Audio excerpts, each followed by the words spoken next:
বন্ধুরা আবারও চলে এসেছি নতুন একটা ভিডিও নিয়ে। তো আজকের ভিডিওতে আমি দেখাবো কিভাবে ড্রাগন ফলের গাছকে কাটিং করার পর লাগানো হয়। তো ওয়ান টাইপ অফ ক্যাকটাস বলতে পারেন আপনারা। তো প্রথমে আমরা এটাই করেছি, এটা হচ্ছে নারকেল ছিবড়ের যে খোসা সেটা বের করেছি। এবার লাগাবো কোথায় আপনাদের দেখাই। এটা হচ্ছে গোবর সার, অনেক দিনের পুরনো গোবর থাকলে এটা খদ হয়ে যায়, আর বালি মাটি, দোআঁশ মাটি অনেকটা।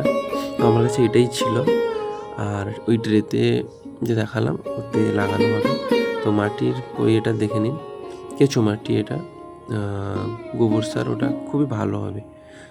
তো কোনো প্রকারের সার ওষুধ কিছুই দিচ্ছি না, তো গোবরটাই সার হিসাবে এখানেই ব্যবহার হবে। পরের দিকে দেখা যাবে কি করা যায়।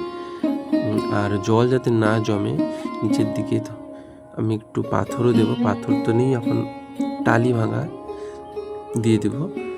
তো এই টালিগুলোকে এখন ভেঙে গুঁড়ো করি। তো আপনারা ড্রাগন ফল ঘরে লাগাতে পারেন শখের জন্য, তো আমি এটাই শখের জন্য করছি। তো ওই টালি ভাঙাগুলোকে নিচের দিকে দেবো যাতে জল না জমে। জল জমলে কী হয়, গাছ পচে যাওয়ার সম্ভাবনা থাকে। তো এইভাবে দেবো। মাঝখানে থাকলে পলাটও থাকবে, আর নিচের দিকে আর নারকেল ছিবড়ে দিয়ে এটা পুরো পলাট করে রাখবে মাটিটাকে, তাতে জল জমার পরিমাণ খুবই কমে যাবে।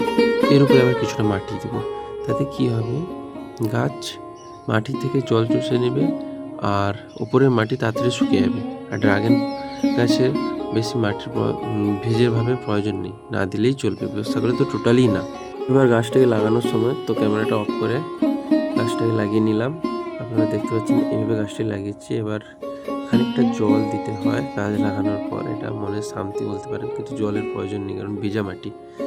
তো জল দেওয়ার পর দেখতে পাচ্ছেন, এছাড়াও ড্রাগন গাছ কিছু আমি অন্য জায়গায় লাগিয়েছি, পরিচর্যা সব কিছুই তুলে ধরবো ভিডিওতে।